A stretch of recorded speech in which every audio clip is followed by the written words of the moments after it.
नमस्कार दोस्तों। आज जो वानखेड़े के मैदान पर हुआ है ना, वो सिर्फ एक मैच नहीं था। वो एक ऐसी कहानी थी जहां हीरो भी बदला और क्लाइमेक्स भी।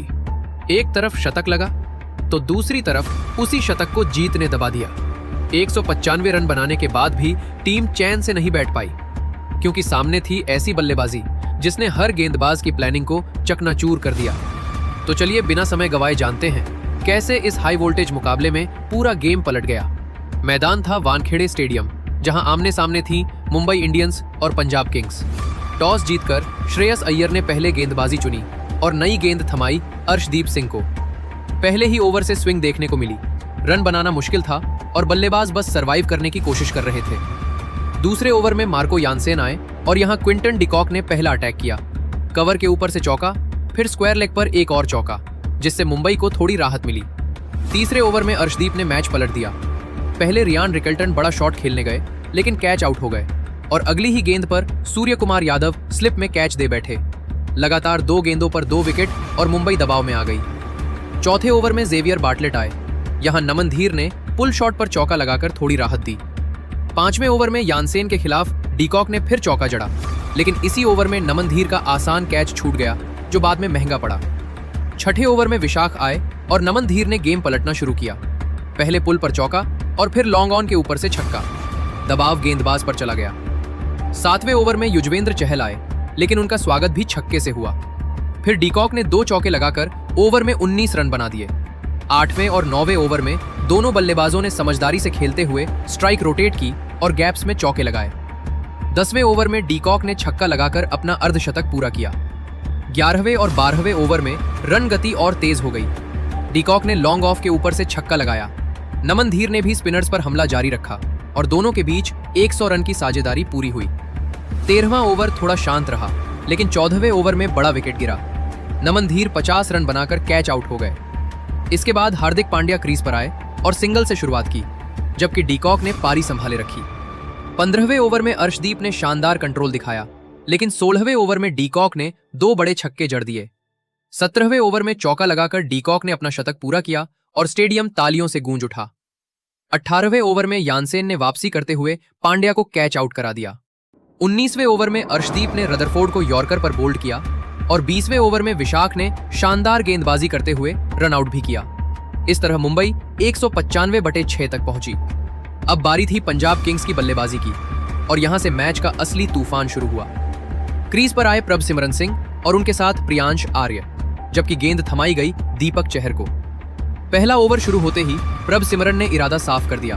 पहली गेंद डिफेंस, लेकिन दूसरी गेंद पर कवर के ऊपर से जोरदार चौका। फील्डर बस देखते रह गए। तीसरी गेंद पर फिर वही अंदाज, स्क्वायर कट, एक और चौका। चौथी गेंद पर सिंगल और स्ट्राइक प्रियांश के पास, जिन्होंने 5वीं गेंद पर शानदार टाइमिंग के साथ मिड विकेट की ओर चौका जड़ दिया। आखिरी गेंद पर प्रभसिमरन ने पुल शॉट खेला, 4 रन। कुल मिलाकर ओवर गया 20+ रन का और मुंबई पर तुरंत दबाव। दूसरे ओवर में जसप्रीत बुमराह आए और यहां थोड़ा कंट्रोल देखने को मिला। पहली 3 गेंदों पर सिर्फ सिंगल, लेकिन चौथी गेंद पर प्रियांश ने लेट कट खेलकर चौका निकाला। बुमराह ने वापसी करते हुए यॉर्कर डाली और आखिरी गेंद पर सिर्फ 1 रन दिया। ओवर में 6 से 7 रन, थोड़ी राहत मुंबई को। तीसरे ओवर में गजनफर गेंद लेकर आए और यही पहला बड़ा झटका लगा। दूसरी ही गेंद पर प्रियांश आर्य ने बड़ा शॉट खेलने की कोशिश की, लेकिन टाइमिंग मिस हुई। गेंद हवा में गई और कैच, पहला विकेट गिरा। अब क्रीज पर नए बल्लेबाज आए, लेकिन प्रभसिमरन ने स्ट्राइक अपने पास रखी और ओवर खत्म किया। चौथे ओवर में दीपक चहर वापस आए और नए बल्लेबाज ने आते ही अटैक किया। पहली गेंद पर चौका, फिर तीसरी गेंद पर लॉन्ग ऑन के ऊपर से छक्का। पूरा स्टेडियम गूंज उठा। प्रभसिमरन ने भी एक चौका जोड़ दिया। इस ओवर में 12 से 13 रन और रन रेट ऊंचा बना रहा। 5वें ओवर में गजनफर ने वापसी की और इस बार नए बल्लेबाज को आउट कर दिया। गेंद हल्की सी टर्न हुई, बल्ले का किनारा और सीधा कैच। पहली गेंद पर श्रेयस अय्यर ने आराम से सिंगल लिया, स्ट्राइक दी प्रभसिमरन को। दूसरी गेंद हल्की सी शॉट और प्रभसिमरन ने तुरंत पुल किया, डीप मिड विकेट की ओर चौका। तीसरी गेंद पर सिंगल, फिर अय्यर ने 2 रन लेकर स्ट्राइक रोटेट की। 5वीं गेंद पर फिर प्रभसिमरन ने कवर के ऊपर से शानदार चौका जड़ दिया। इस ओवर में 12 रन आए और अब समीकरण और आसान हो गया। 17वें ओवर में जसप्रीत बुमराह गेंद लेकर आए, मुंबई की आखिरी उम्मीद। पहली गेंद पर डॉट, जैसे थोड़ी टेंशन बढ़ाने की कोशिश। दूसरी गेंद पर अय्यर ने लेट कट खेलकर 2 रन चुराए। तीसरी गेंद यॉर्कर, लेकिन प्रभसिमरन ने बल्ला समय पर लाकर 1 रन निकाल लिया। चौथी गेंद पर अय्यर ने कवर के बीच से शानदार चौका जड़ा, क्लासिक शॉट। पांचवी गेंद पर फिर सिंगल और आखिरी गेंद पर प्रभसिमरन ने डीप में खेलकर 2 रन ले लिए। ओवर खत्म, लेकिन पंजाब अब जीत से बस कुछ कदम दूर। 18वें ओवर में गेंद थमाई गई हार्दिक पांड्या को।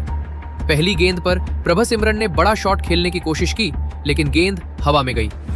कुछ पल के लिए सन्नाटा, लेकिन फील्डर तक नहीं पहुंची, बीच में गिर गई। 2 रन मिल गए। दूसरी गेंद पर उन्होंने शानदार स्ट्रेट ड्राइव खेला, 4 रन। अब दर्शक भी समझ चुके थे कि मैच खत्म होने ही वाला है। तीसरी गेंद पर सिंगल, अब अय्यर स्ट्राइक पर। चौथी गेंद, अय्यर ने शांत दिमाग से स्क्वायर लेग की तरफ 2 रन लिए। पांचवी गेंद पर एक और सिंगल और अब स्कोर लगभग बराबरी पर। 19वें ओवर में कप्तान ने फिर भरोसा दिखाया और गेंद दी बुमराह को, शायद कोई चमत्कार हो जाए। पहली गेंद, अय्यर ने डिफेंस, डॉट बॉल। दूसरी गेंद, हल्का सा पुश और 1 रन। अब सबकी नजरें प्रभसिमरन पर। तीसरी गेंद, लेंथ बॉल और प्रभसिमरन ने उसे मिड विकेट के ऊपर से खेला। गेंद बाउंड्री की तरफ, 4 रन और इसके साथ ही स्कोर बराबर। स्टेडियम में शोर अपने चरम पर। अब जीत के लिए सिर्फ 1 रन चाहिए था। चौथी गेंद पर प्रभसिमरन ने हल्का सा टैप किया और दोनों बल्लेबाज तेजी से दौड़े। आसानी से सिंगल पूरा और इसी के साथ पंजाब किंग्स ने यह मुकाबला अपने नाम कर लिया। लेकिन कहानी यहीं खत्म नहीं होती। अंत तक जिस तरह प्रभसिमरन सिंह ने आक्रामक अंदाज बनाए रखा और श्रेयस अय्यर ने समझदारी से उनका साथ दिया, वही इस जीत की सबसे बड़ी वजह बनी। कोई जल्दबाजी नहीं, कोई घबराहट नहीं, बस प्लान के हिसाब से खेल और क्लीन फिनिश।